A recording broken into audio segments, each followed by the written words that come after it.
अगर वीडियो पसंद आए तो लाइक करिए, शेयर करिए और सब्सक्राइब करने के लिए सब्सक्राइब पे क्लिक करिए और बेल आइकन दबाना कभी ना भूलें, क्योंकि इससे आपको मेरी नोटिफिकेशंस लगातार मिलती रहेगी। Thank you very much.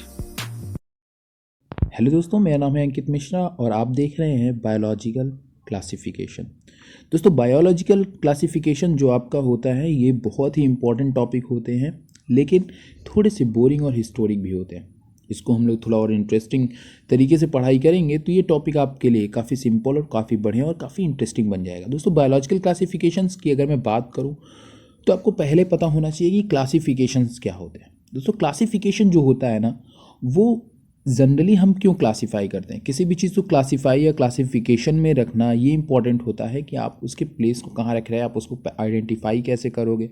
ठीक, तो क्लासिफिकेशन जो होता है वो जनरली हमारे आइडेंटिफिकेशन के लिए यूज़ किया जाता है। कि मतलब कि आपको पता है कि एक ही ऐसे ह्यूमंस हैं, बहुत सारे ह्यूमंस जो हैं वो अलग अलग तरीके के हैं, स्ट्रक्चरली सेम है, कैरेक्टरिस्टिकली डिफरेंट हैं। ठीक है, बहुत सारे ऐसे आपके इंसेक्ट हो गए, वो हो गए, प्लांट हो गए, वो हो गए। तो बहुत सारे ऐसे प्लांट हैं जो कि दिखने में सेम होते हैं, लेकिन उनकी जो कैरेक्टरिस्टिक फीचर हैं वो अलग हो सकते हैं। ठीक, मॉर्फोलॉजी सेम पर फिजिकली वो जो है थोड़ा डिफरेंट हो सकते हैं। तो बायोलॉजिकल क्लासिफिकेशन के द्वारा हम क्या करते हैं कि उनके कैरेक्टरिस्टिक्स के बेसिस पे हम उनको क्लासिफाई किया गया। ठीक है, ये कहलाया बायोलॉजिकल क्लासिफिकेशन। उनको एक सही नाम देना, एक सही पोजीशन देना, वो सभी हमारे बायोलॉजिकल क्लासिफिकेशन के अंतर्गत आता है।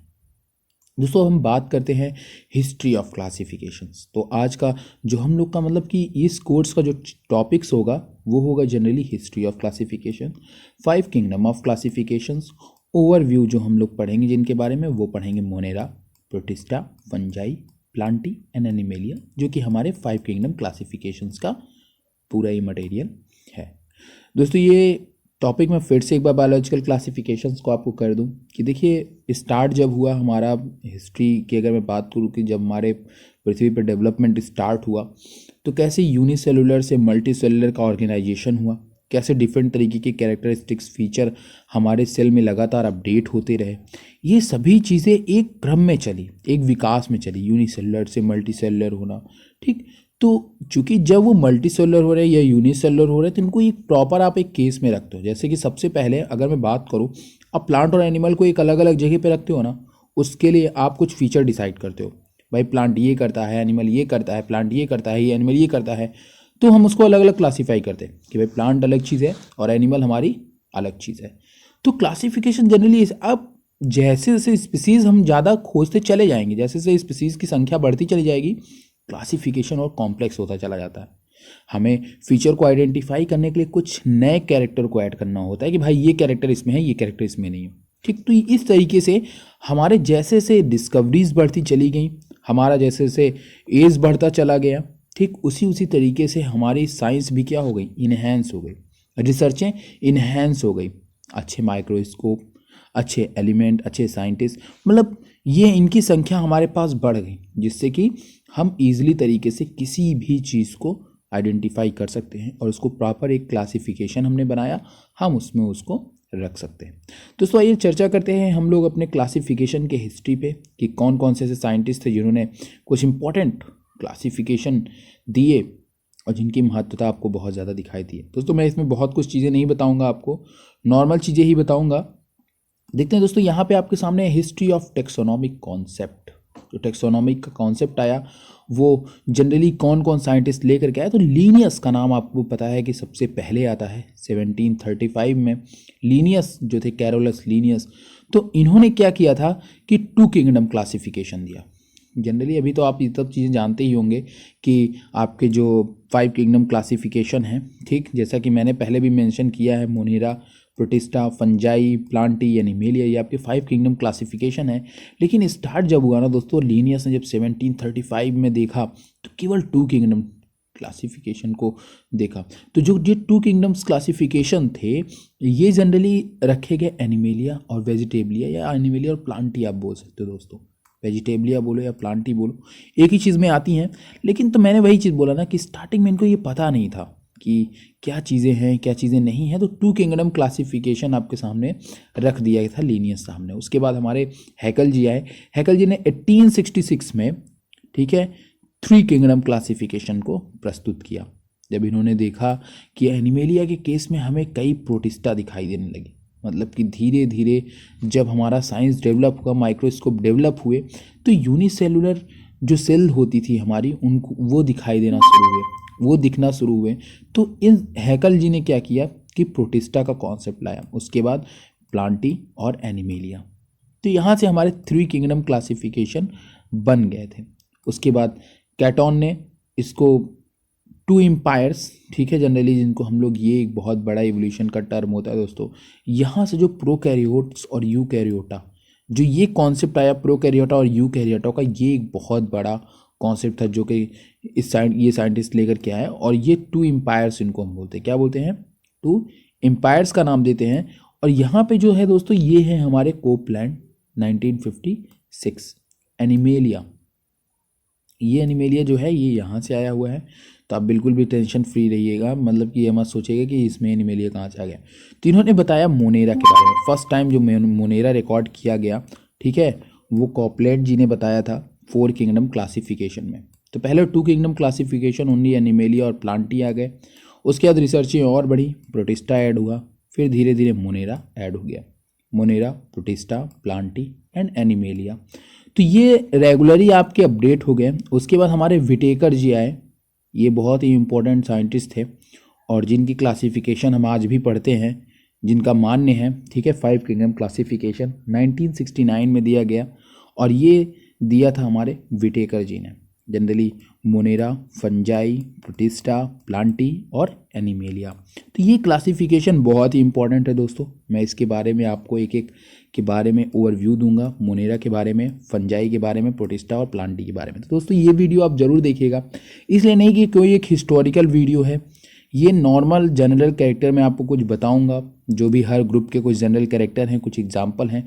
और ये दोस्तों अगर आप एक बार देख लेंगे तो नीट के अंदर आपके जो ये सारे हिस्टोरिकल जो बोरिंग से चैप्टर होते हैं ना, ये आपके क्लियर हो जाएंगे। एक बार आप इसको देखेंगे तो आपको पता हो जाएगा, जिसमें कि मैं आपको प्लांटी में एल्गी का एक चार्ट दिखाऊंगा, जिसको अगर आप कंप्लीट करते हो तो बहुत ही अच्छा होता है। फंजाई के केसेस में भी जनरल कैरेक्टर्स बताऊंगा, जो कि बहुत ही इंपॉर्टेंट आपके लिए हो सकता है। उसके बाद वीस जी आए, इन्होंने आपका सिक्स किंगडम क्लासिफिकेशन दिया 1977 में, यू बैक्टीरिया, आर्की बैक्टीरिया। और इन्होंने ये बहुत ही पुराने समय के जो भी चीज़ें थी, जैसे आर्की बैक्टीरिया वगैरह, ये इसको उठा करके इन्होंने आगे की तरफ रखा, ठीक। तो इसको शामिल किया यू बैक्टीरिया और आर्की बैक्टीरिया को, तो जिससे कि मोनेरा को हटाया इन्होंने, ठीक है, मोनेरा में ये ऐड किया इन्होंने। तो इस तरीके से जो किंगडम क्लासिफिकेशन था वो हमारा सिक्स किंगडम बना। उसके बाद दोस्तों वीज ने एंड फॉक्स ने थ्री डोमेन सिस्टम दिया, जिसके बारे में हम आपसे डोमेन के अलग से सेगमेंट में चर्चा करेंगे। तो दोस्तों यहाँ तक आपने देखा कि ये पूरी तरीके से हिस्ट्री थी। अब कई जगह पे बहुत सारी हिस्ट्री है, कि लीनियस साहब की ही हिस्ट्री आपकी पूरी बची हुई है, कि लीनियस साहब ने कौन सी बुक ली, ये सब चीज़ें हैं। इसको हम लोग अपने आने वाले नेक्स्ट वीडियो में मेंशन करते हुए चलते चलेंगे। ओके दोस्तों, उसके बाद हम लोग देखते हैं कि टू किंगडम क्लासिफिकेशन, जो कि किन्होंने दिया, हमारे कैरोलस लीनियस जी ने दिया। तो ये बहुत ही इंपॉर्टेंट था, चूँकि बहुत ही इनिशिएटिव था, तो मैंने सोचा कि मैं इसको रखता हूँ इसमें आप देखेंगे in this Systema Naturae first published in 1735 Carolus Linnaeus distinguish two kingdom of living thing. तो जनरली सिस्टेमा नेचर में इनका जो है वो पब्लिश किया गया 1735 में। Carolus Linnaeus distinguished two kingdom of living things, ठीक है। दो किंगडम जनरली इन्होंने बताए, एक एनिमेलिया बताया और दूसरा इन्होंने प्लांटी बताया, जिसको हम लोग क्या बोलते हैं, वेजिटेबलिया का भी नाम देते हैं, क्योंकि प्लांट्स के लिए यूज होता है। He classified all living organism into two kingdom on the basis of nutrition and locomotion. आपको समझ में आया? इन्होंने जो बताया ना, जैसे कि मैंने कहा भाई पेड़ चल सकता है, ये खा सकता है, तो इस तरीके से कि एनिमल भैया चल सकता है, पेड़ नहीं चल सकता है, तो इस तरीके से ही, जैसे कि हम लोग नॉर्मल छोटे बच्चों से पूछते हैं तो बच्चे जवाब देते हैं ना, भाई पेड़ और एनिमल के अंदर अंतर बता दो भाई, ठीक है। तो क्या बोलते हैं कि ठीक है भाई, हमारा जो पेड़ होता है वो चल सकता है, फिर सकता है, ये चीज़ें ये कर सकती, नॉर्मल बेसिक सा, मतलब वो बहुत डीप नहीं जाते कि मेटाबॉलिक एक्टिविटीज़ होती है या नहीं होती, ये सब चीज़ें वो नहीं चेक करते। उनका सीधे कॉन्सेप्ट होता है भाई जो चल फिर रहे हैं, सांस ले रहे हैं, खाना खा रहे हैं, यही सारी चीज़ें इसमें ऐड होती हैं। दूसरी तरफ लीनियस जो है वो placed unicellular protozoan and multi cellular animals Metazoa. Linus ने क्या किया कि इसके अंदर बताया यूनिसेलुलर प्रोटोजोआन के बारे में, पर मल्टीसेलुलर एंड मेटाजोआन के बारे में इन्होंने नाम दे दिया। Under animal kingdom become of their compact body, holozoic nutrition, ingestion of food के बारे में बताया और लोकोमोशन के बारे में बताया। All other organism were grouped under plant kingdom because of their E mobility. और भैया जिनको प्लांट किंगडम में रखा ना, ये इस बेस पे रखा कि वो चल फिर नहीं सकते। Spread out appearance and autotrophic, और मेनली क्या होते हैं autotrophic, this is the strongest point है कि वो ऑटोट्रॉफिक होते हैं। लेकिन बाकी ये पॉइंट मोड ऑफ न्यूट्रिशन, ठीक है, कि उनका जो न्यूट्रिशन है ये देख करके। Thus the traditional plant kingdom comprising bacteria, algae, plants and fungi.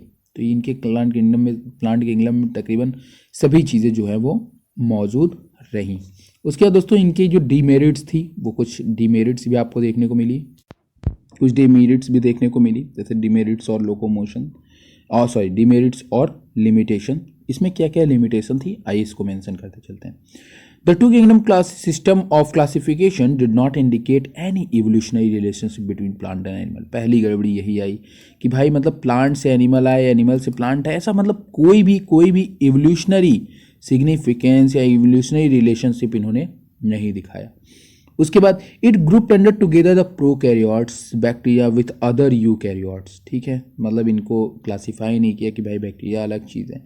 तीसरे पॉइंट में it also grouped unicellular and multicellular organism together, और इन्होंने क्या किया, इट आल्सो ग्रुप्ड यूनिसेलुलर और मल्टीसेलुलर ऑर्गेनिज्म को एक साथ में रखा। This system did not distinguish the heterotrophic fungi and the autotrophic green plants, ठीक है, तो इन्होंने अलग नहीं किया जो हमारे हेट्रोट्रॉफिक फंजाई हैं ऑटोट्रॉफिक ग्रीन प्लांट्स को। तो पहली गड़बड़ी थी, इन्होंने प्लांट्स एनिमल ही डायरेक्टली बता दिए थे, भाई हमारे फंजाई भी चल वल नहीं सकते और हमारे पेड़ पौधे भी नहीं, तो इन्होंने इसको भी पेड़ पौधा बना दिया, लोकोमोशन के बेसिस पे किया था। उसके बाद dual organism like Euglena and lichens did not fall into either kingdom, इसको भी एक साथ रख दिया। Slime mould, a type of fungi, can neither be grouped in fungi nor plants. This is because of they are wall-less and holozoic of vegetative stage, but develop cell wall in the reproductive stage. तो slime mould क्योंकि generally यहाँ पे a type of fungi, ठीक है, इसको भैया भी इन्होंने प्लांट के केसेस में ही मेंशन कर दिया, ठीक है, क्योंकि इसको किसी भी ग्रुप में नहीं रखना चाहिए था। Can neither be grouped in fungi or nor plants. This is because they wall less and holozoic and vegetative stage. उसके बाद it did not mention some acellular organism like viruses and viroids, और इनका तो भाई कोई mention ही नहीं रहा, virus और वायरॉइड्स कहाँ गए कहाँ नहीं गए इनका कोई अता पता नहीं रहा। तो ये इनके कुछ डीमेरिट्स थे आपने देखे, खासकर ये वाला पॉइंट बहुत बड़ा डीमेरिट्स बन के आया और ये वाला पॉइंट। तो इसको जनरली वायरस और वायरॉइड्स को जो एक ऑलरेडी पहले से ही चलता आ रहा है कि भाई इनको कहाँ रखा जाए, ठीक, तो ये वाले क्लासिफिकेशन में वायरस और वायरॉइड्स को जगह नहीं मिली थी। दोस्तों यहाँ पे आपके सामने एक बहुत ही खूबसूरत डायग्राम बनाया गया है जो कि मैंने ही डिज़ाइन किया हुआ है। ये जनरली हमारे टू किंगडम क्लासिफिकेशन था। मैंने बहुत सारे डायग्राम्स को देखा वहाँ पे, तो बहुत ही अच्छी तरीके से कोई डायग्राम एक्सप्लेन नहीं कर पा रहा था, तो मैंने एक डायग्राम खुद बनाया, तो आप इसका स्क्रीनशॉट ले सकते हो। ये काफ़ी अच्छा डायग्राम मुझे दिखाई दे रहा है। तो यहाँ पे आप देखिए कि इन्होंने टू किंगडम क्लासिफिकेशन, ये दो ब्रांचेस आपको दिखाई दे रही हैं, ठीक है। अगर मैं इधर की बात करूँ, algae, bacteria, fungi, bryophyta, pteridophyta, Spermatophyta, ठीक है, ये किसके हैं, प्लांट ग्रुप के हैं। दूसरी तरफ हमारे जो हैं वो Porifera, Platyhelminthes, Coelenterata, Mollusca, Echinodermata, annelids और कॉर्डेटा, ये सभी क्या है, एनिमल ग्रुप के हैं, ठीक। तो मतलब डिवीज़न बहुत बड़ा नहीं था, सीधे एक एनिमल और एक प्लांट। इनसे ये मतलब नहीं था कि भैया कौन से हमारी यूनी है, कौन से मल्टी हैं, क्या है, इन सब से इनको मतलब नहीं था। डायरेक्टली इन्होंने उसको क्या कर दिया, अपने क्लासिफिकेशन सिस्टम में मेंशन कर दिया। तो ये हमारा जनरली टू किंगडम क्लासिफिकेशन था जो कि जनरली हमारे कैरोलस लीनियस जी ने दिया हुआ था। ये मैंने आपको बता दिया है एक डायग्राम के थ्रू। आशा है आपको ये काफ़ी पसंद आया होगा वीडियो। दोस्तों आप इसके सारे टॉपिक्स को चाहें तो स्क्रीनशॉट ले सकते हैं और जो भी क्वेश्चंस हो क्वेरी के लिए आप पूछ सकते हैं।